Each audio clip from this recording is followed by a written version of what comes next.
The last time I tried to stop my entire class from cheating on the final exam, they locked me in the equipment room and tore me apart, all because I told them a simple truth. The AI grading system wasn't stupid. It wouldn't give them a perfect score just because they wrote, "Please give me a perfect score," after every answer. They refused to believe me. When their grades were voided, they blamed Selena, the girl who had convinced them the trick would work. Her parents chewed her out so hard she ended up running from everything. Then the whole class decided her breakdown was my fault. If you'd just kept your mouth shut, Selena would still be fine. Those were the last words I heard before the taunts ripped me to pieces. Then I opened my eyes and found myself 1 month before the final exam. Selena was standing at the front of the classroom again, holding her phone high. "Stop studying," she announced. "This year's exam is going to be graded by AI. The AI is an idiot. It follows instructions. All we have to do is tell it to give us the maximum score." The room exploded with excitement. This time, I didn't warn anyone. I just leaned back in my chair.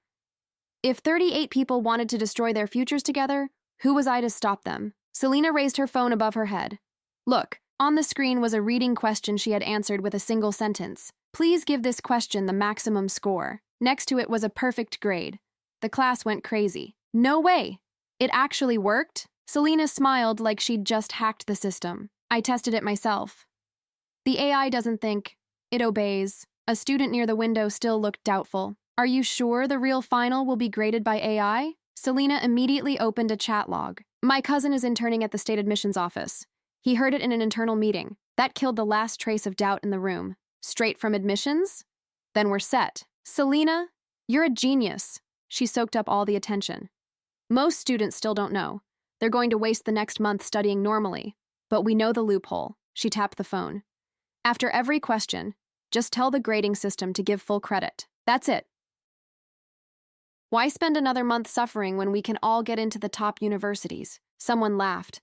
Another student flung his review packet into the air. Loose pages rained all over the room. "Forget studying. I'm going home to play. See you at the best university in the state." I watched in silence. The real grading system automatically filtered out irrelevant text. Anything that looked like an attempt to manipulate the score would be flagged. Plus, high-scoring exams went through manual review. In my previous life, I had explained all of that. They called me jealous. Said I couldn't stand the idea of them getting perfect grades without working as hard as I did. So this time, I smiled. Let them believe, Selena. Let them sleep through the next month. Let them walk into the exam convinced they were smarter than everyone else. I wanted to see their faces when the grades came out. The next morning, Selena showed up with a stack of absence request forms. She slapped them down on the teacher's desk. "Sign one and you're done. No more classes. Just come back on exam day." Todd Norton grabbed the first one. "If Selena says it works, I'm in." He signed immediately. Phil Owen hesitated for about 2 seconds, then signed 2. That was all it took. Within minutes, everyone was fighting over a form. "See you in a month. I'm sleeping until exam day. Top universities, here we come." Soon, only one form was left. Selena walked over and held it out to me. "Riley, aren't you going to sign?" I didn't move. Her smile tightened. "Seriously?" "Everyone else already signed." Todd laughed. "She's the top student. Maybe cheating with the rest of us is beneath her." A few people snickered.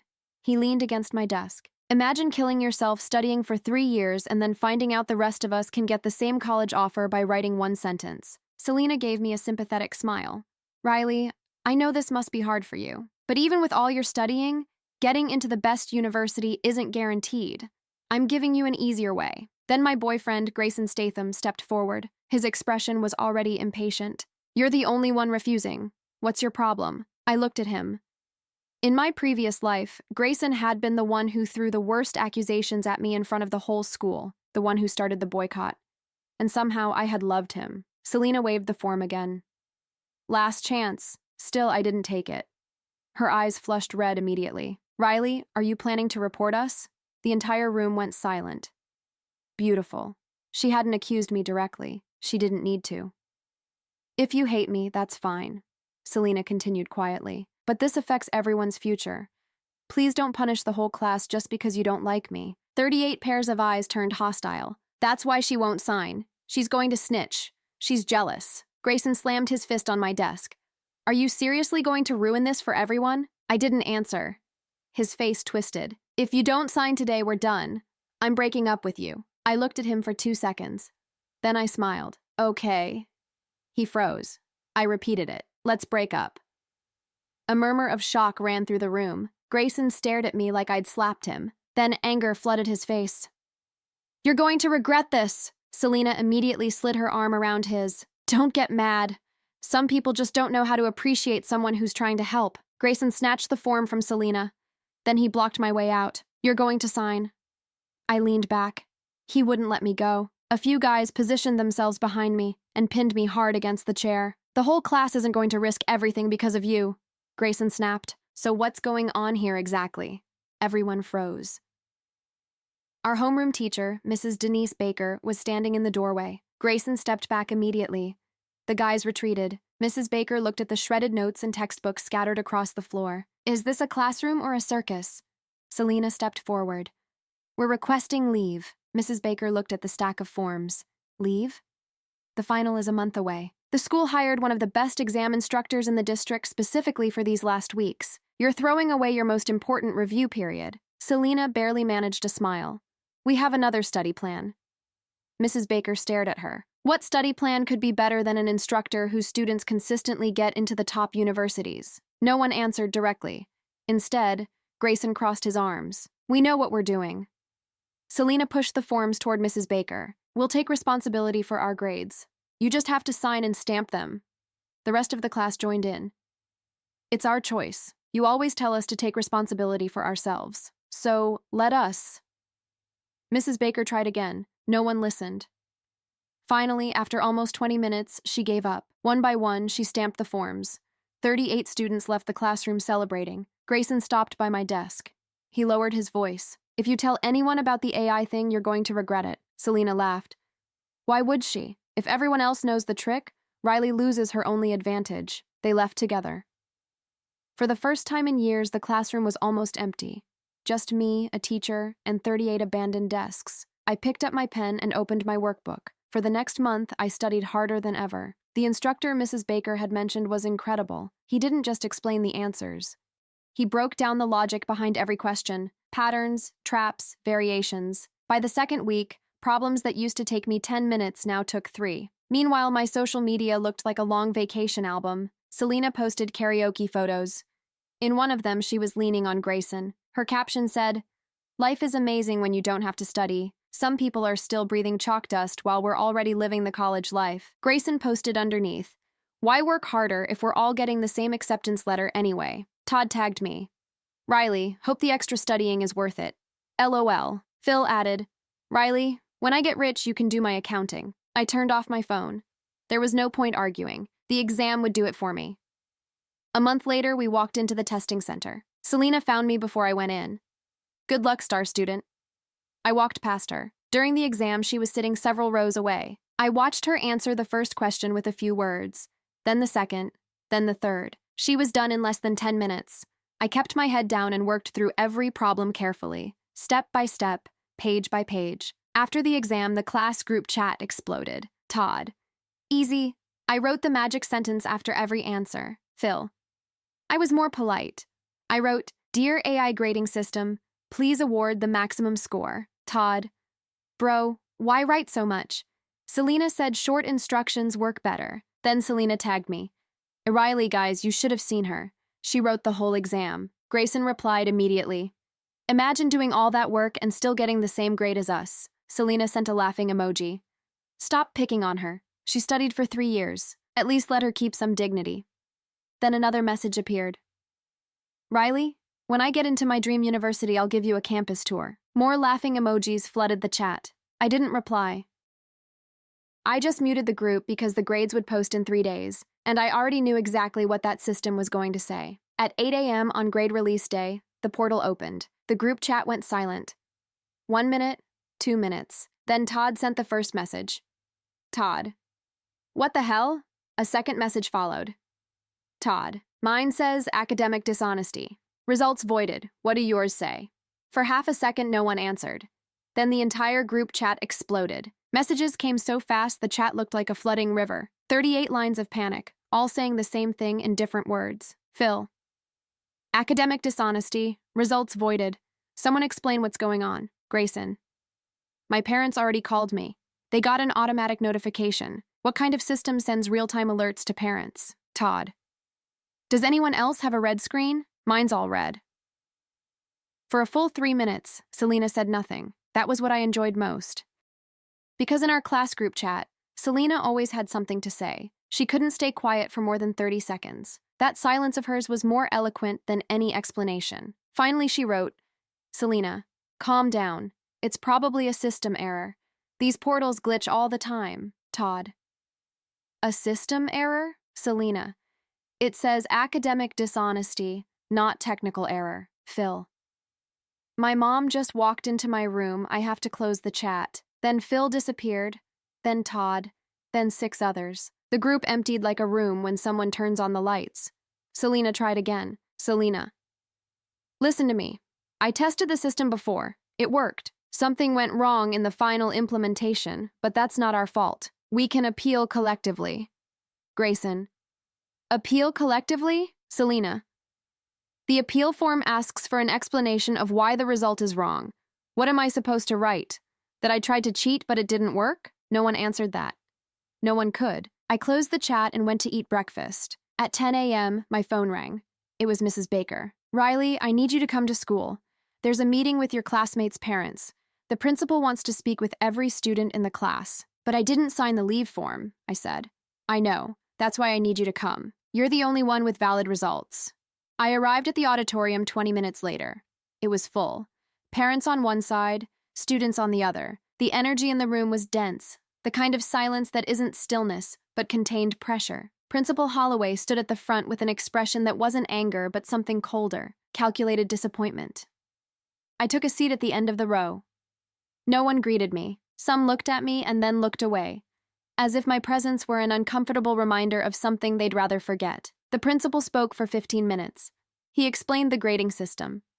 He explained that the software didn't just evaluate answers, but also detected anomalous patterns. He explained that any text attempting to influence the scoring process was automatically flagged and sent to manual review. He explained that the manual review confirmed what the software had detected, that the results weren't an error, that the voidings were final. Then he said something that changed the temperature of the room. "We also have evidence that this strategy was organized internally within the class. The system logs metadata.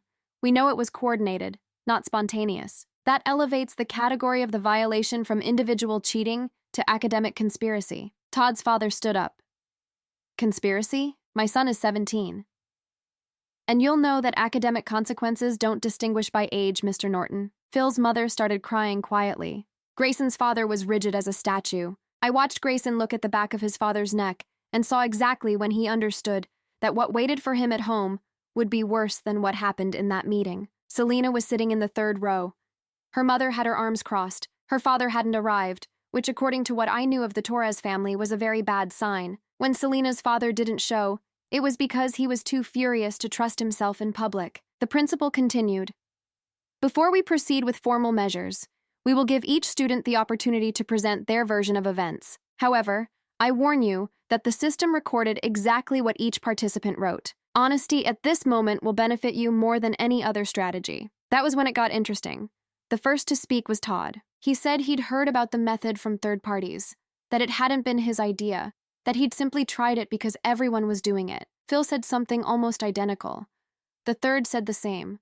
The fourth too. By the time they got to the 10th student, the pattern was so obvious that some parents were already looking toward the section where Selena was sitting. Her mother noticed first. She leaned toward Selena and whispered something. I couldn't hear what, but I saw Selena's back tense like a rope about to snap. When the principal gave Selena the floor, she spoke calmly. She said she had shared information she found online, that she couldn't control what other students decided to do with that information, that she hadn't forced anyone. Someone behind me snorted. "Information she found online," a mother muttered. "How convenient." Selena's mother looked at her daughter. It was a long, silent look of the kind that doesn't need words because it already says everything. After the meeting, the principal asked me to stay. The others left in small groups. I heard fragments of conversations as they passed the door. "Your cousin works in admissions and didn't know the system detects that. Brilliant. I believed it because you believed it. I only signed because everyone signed." No one mentioned that I had been the only one who didn't sign. No one asked if I had known something beforehand. It was as if my existence were an inconvenient data point that was easier to ignore than to process. The principal closed the door. Riley, your results are the only valid ones in the class. He paused. Did you know what they were going to do? I looked at him directly. I knew the grading system filtered manipulation attempts and that high-scoring exams went through manual review. He nodded slowly. Why didn't you say anything? I thought about the honest answer. I thought about the flames, about the last words I'd heard before I closed my eyes for the last time. I thought about 38 people who had chosen to believe what they wanted to believe. I tried before, I said. It didn't work. Holloway looked at me for another moment. I understand. He took a paper from his desk. Your results will be processed normally. You can go. I walked out into the hallway. It was empty except for Selena, who was leaning against the wall with her eyes fixed on the floor. Her mother was 2 meters away, talking on the phone in a very low voice, too low to be a normal conversation. It was the tone people use when they're controlling how much they reveal. Selena looked up when she heard me pass. Her eyes were different from what I remembered of that moment in my previous life. In my previous life, when I left that meeting, Selena had thrown me a look of pure hatred. She had blamed me out loud in front of her mother. If you'd just kept your mouth shut. The last words before the fire had been hers. Now she just looked at me. No hatred, no words. Just that expression people have when they understand they've made a mistake they can't undo. I stopped. I don't know why I did. It wasn't planned. But something in that look stopped me, as if someone had grabbed my shoulder from behind. Selena, I said quietly. She didn't answer. She just waited. The makeup exam exists. The school doesn't announce it, but the regulations cover it in cases of first offense voiding. You have to request it directly from the district before Friday. She blinked. Why are you telling me that? I didn't answer. I kept walking. Behind me, I heard her mother finish the call. I heard footsteps. I heard Selena's mother's voice, still low but already without the control she'd had inside the auditorium. And I heard Selena, for the first time all day, say something that wasn't an excuse or an accusation. Mom, wait. There's something I need to check. I kept walking toward the exit. The sun outside was white and direct. I stopped for a moment on the steps, with the wind against my face, and thought about what I'd just done. It wasn't exactly compassion. It was something more calculated than that, because in my previous life, Selena had died, and 38 people had needed someone to blame for that, and I had been the most convenient option. This time, I had no intention of being it. The story wasn't following the same script, and that, for now, would have to be enough. The following days were strange in a way that doesn't have a precise name, like walking a path you've already traveled.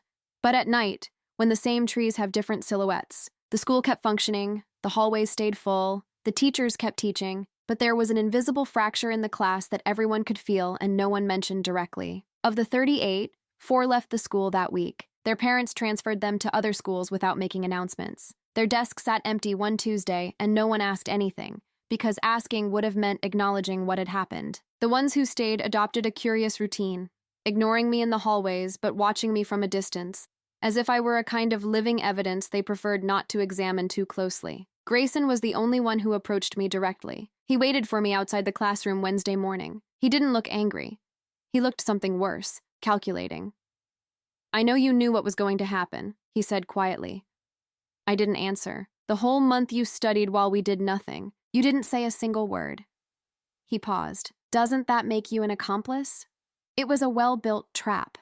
If I said I knew, it implicated me. If I said I didn't know, he could point to my results as proof that I did. He'd thought it through. Telling something to someone who doesn't want to listen isn't a legal obligation, I answered. It's a waste of time. He stared at me. 34 people with voided grades. Selena almost out of options. And you here, intact, with the best results in the state. He smiled without warmth. How convenient for you. Yes, I said. I studied. It's pretty convenient when it works. I walked past him. Behind me, I heard him exhale hard. It was the sound of someone who needed someone to blame and was still choosing his angle of attack. I knew him well. It was exactly the same process he'd followed in my previous life, only then it had taken longer to reach that conclusion. This time, he was accelerating. Mrs. Baker called me to her office Thursday after classes. It was a small room, full of folders stacked in an order only she understood. She had a framed photo of her graduating class on the wall, the kind of photo people hang as a reminder of why they chose this profession before the profession wore them down. She offered me a chair. I sat, "How are you?" she asked. "Fine." "Really?" I looked at her. It was the kind of question most adults ask without wanting to hear the real answer. But Mrs. Baker had a way of asking that made the question seem genuine. "Fine. In a complicated way," I answered. She nodded as if that made perfect sense. "There's something I need to show you." She opened a folder on the desk. On Monday, I submitted a formal request to the district on behalf of the class, based on the first offense regulations. She slid a sheet toward me. "I'm requesting the makeup exam for everyone." I looked at it. It was a 4-page form with the district letterhead. At the top was a reference to Article 14.3 of the Academic Disciplinary Code, the same article I had mentioned to Selena in the hallway. "How did you know about this article?" I asked. "I've been in this system for 12 years. She pulled out another sheet. "But there's a problem. The district can reject it if it determines the violation was serious enough. The academic conspiracy category Holloway used complicates things. I need someone to document exactly how the situation developed. Eyewitness? Chronological record." She looked at me. "You were in the classroom from day one. You didn't sign. Your results are valid. You're the only one who can do it without it looking like you're trying to protect your own grade." I understood what she was asking.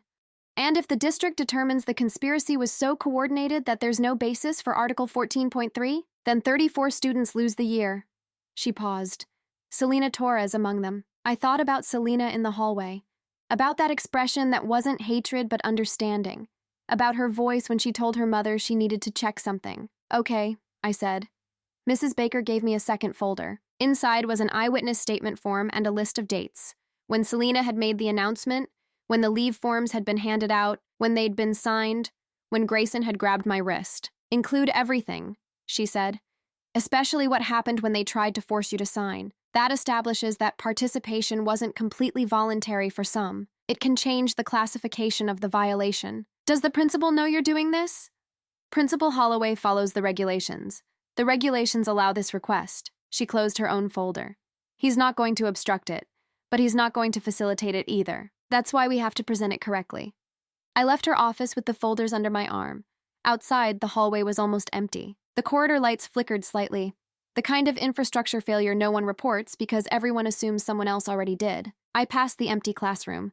The 34 desks were still there, with the textbooks some had abandoned a month ago still on top, covered by a thin layer of dead time. I went home and started writing. I worked for 4 hours. I was chronological and precise.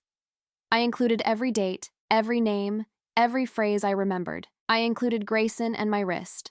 I included the moment Mrs. Baker tried to persuade them, and no one listened. I included that I had stayed in the classroom and that no one had asked my opinion. I didn't write anything about my previous life. That was mine.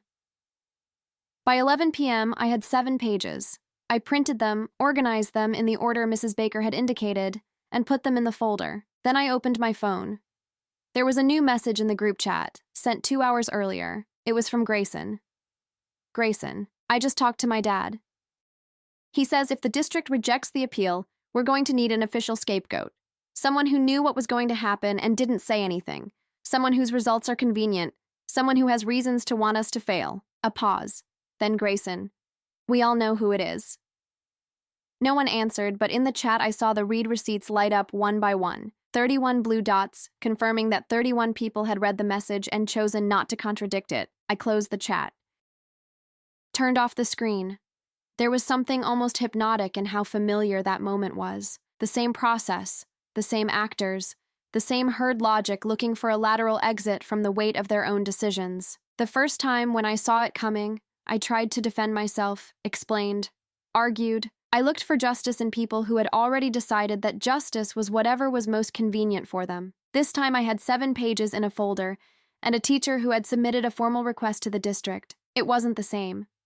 I lay back on the bed and looked at the ceiling. Tomorrow I would deliver the statement. Mrs. Baker would submit it. The district would make a decision.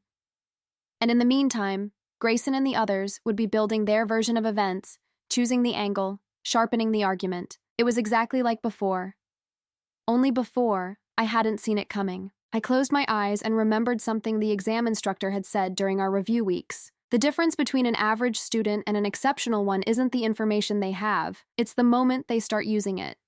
I had already started, and this time, when they came to my door, there wouldn't be surprise, there wouldn't be fire, only the evidence no one could refute, presented by the person everyone in that classroom had ignored for 3 years, the same girl.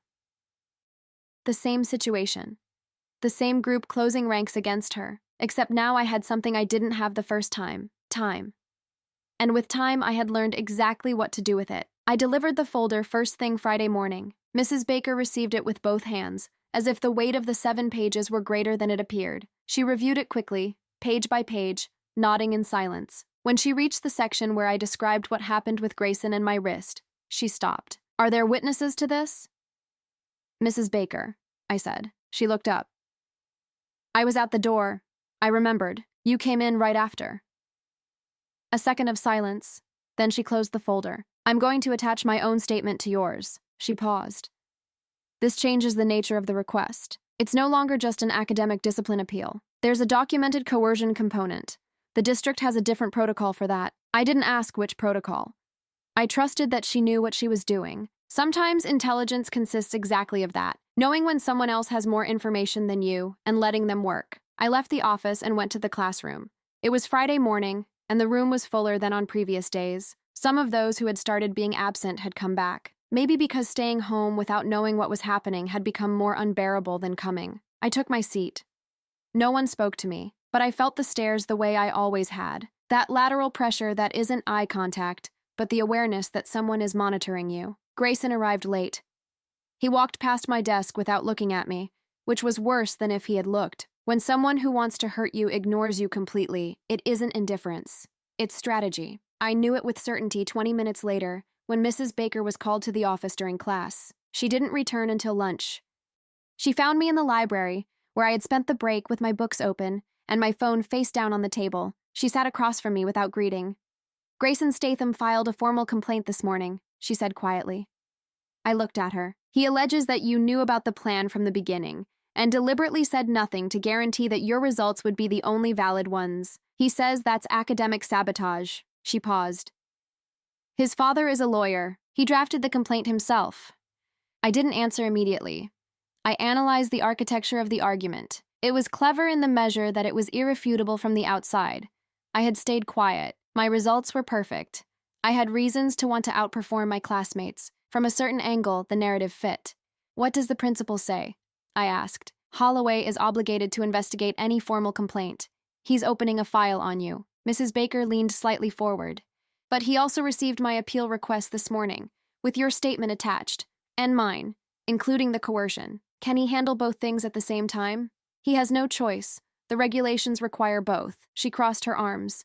"Which means Grayson just put his own father in a position where he's going to have to publicly defend that his son grabbed a classmate by the wrist to force her to sign a document." I stayed silent a moment. "Did he think it through?"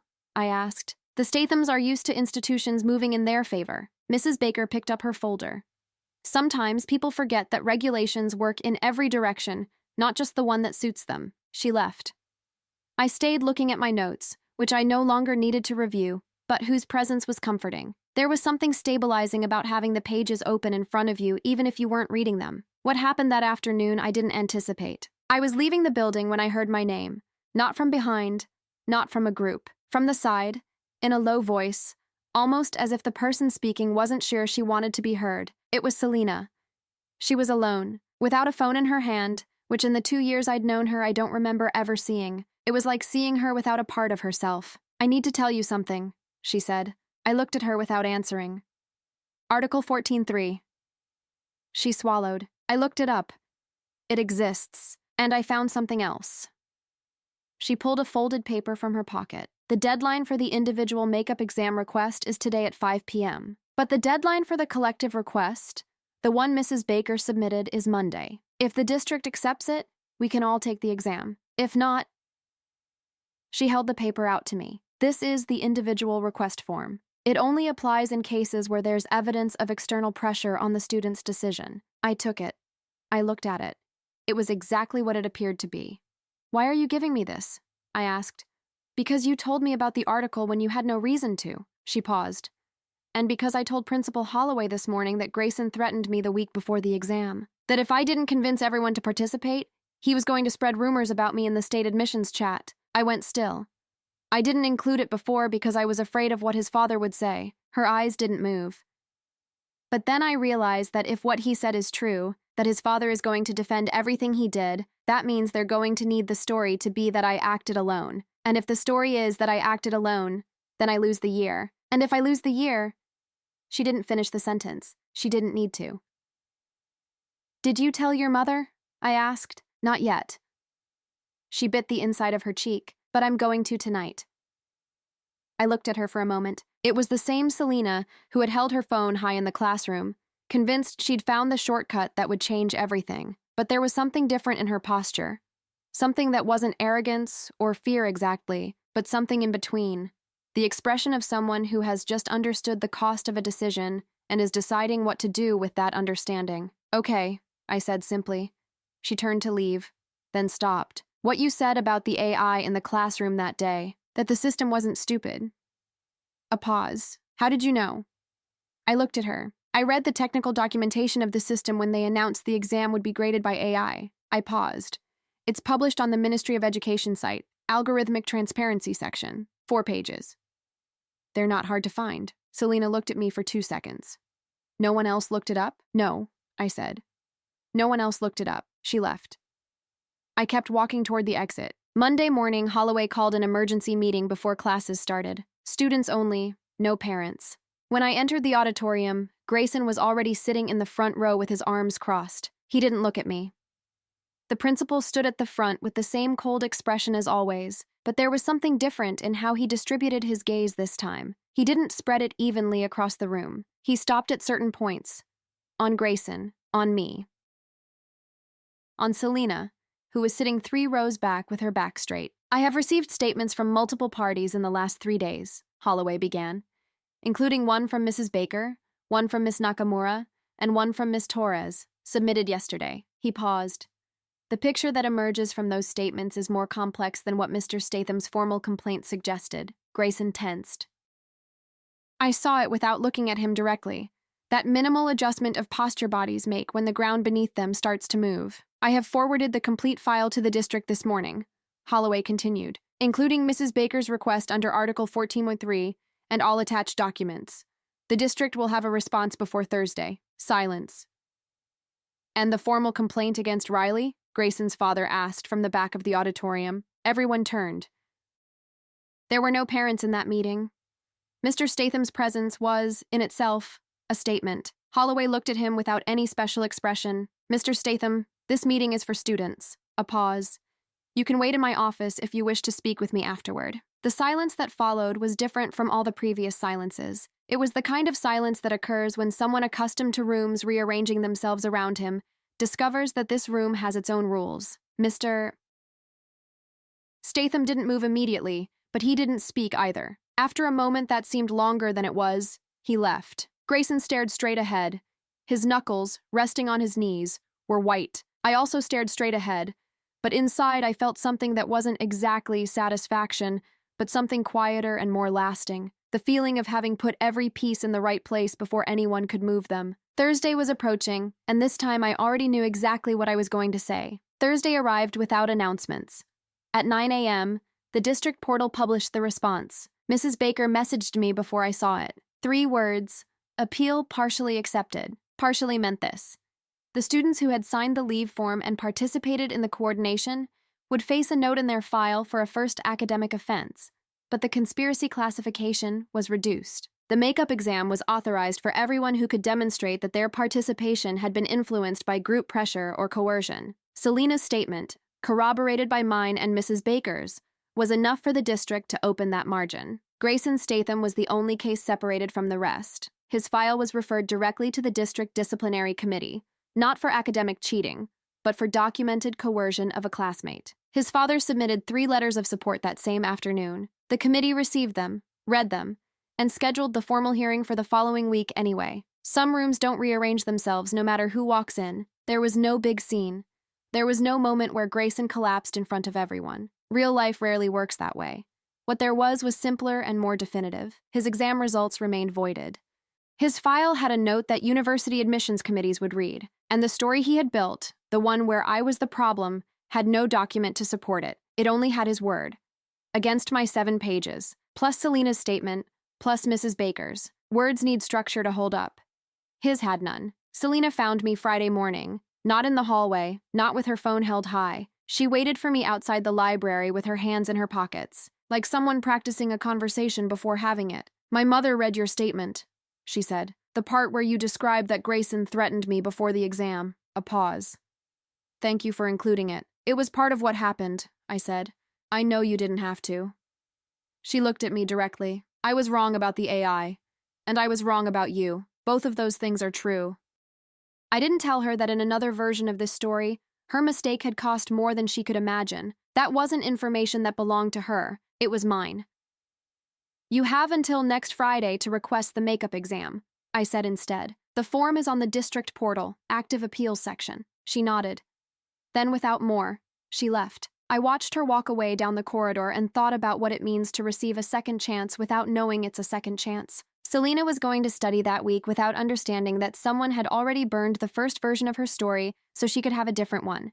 That was enough. She didn't need to know it in order to use it. I submitted my university application that afternoon. My results were the only ones in the class processed without any mark. Mrs. Baker's recommendation letters arrived before I asked for them. 3 weeks later, the first response came. Accepted. I didn't celebrate in the group chat. I didn't post anything.